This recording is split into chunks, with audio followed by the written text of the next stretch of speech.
हाँ तौकीर तौकीर के तौकीर तव्हां जो कज़न तव्हां फसिया आहियो न।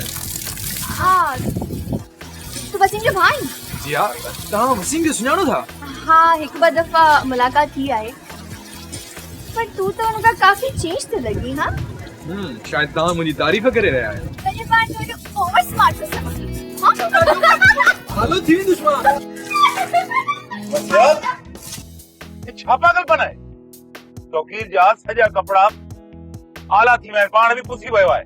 बाबा तू इन मत चाहियो थी। छॾो हे पागलपन, अंदर अचो अचो शाबाश।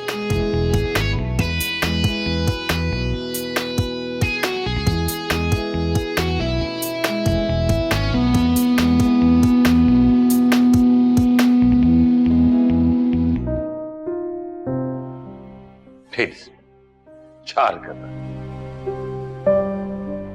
तौकीर हिन में थोरो पागलपन आहे, माइंड न कजांइ, चरी आहे थोरी। काई ॻाल्हि न आहे जब्बार साहब, इंसान जे अंदर थोड़ी थोड़ी ॿाराणी हुजण घुर्जे। अच्छा ते तोखे या बाराणी थी लगे थदे पानी जी सॼी बाल्टी अची खणी तेने मथे ते हारे छंदी मैं। फसियात घर आयल मेहमान सां अहिड़ो सुलूक नाहे कबो।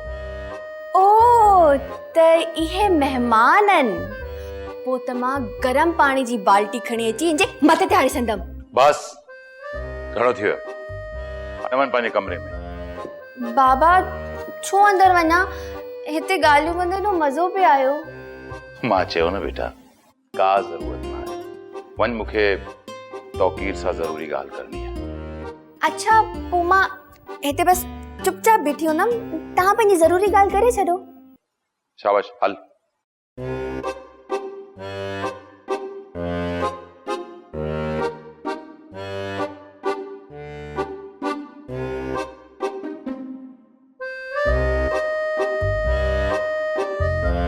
अच तौकीर, तोसां ज़रूरी ॻाल्हि करणी आहे।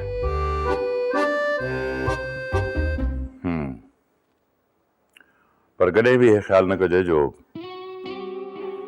मां तोखे जाइ तुंहिंजे भाउ या तुंहिंजे पीउ जी वजह सां ॾिनी आहे। मां ईअं न सम्झंदो।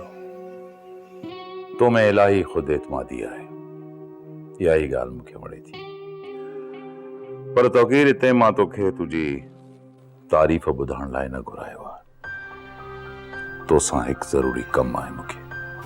जी चओ। मुंहिंजी फैक्ट्रीअ में इलाही मज़दूर आहिनि जेका पोइ 30 सालनि खां कमु कंदे कंदे पोड़ा थी विया आहिनि।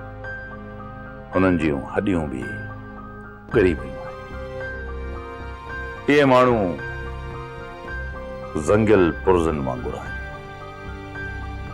मां चाहियां थो त हिननि खे मां फ़ारिग़ कयां।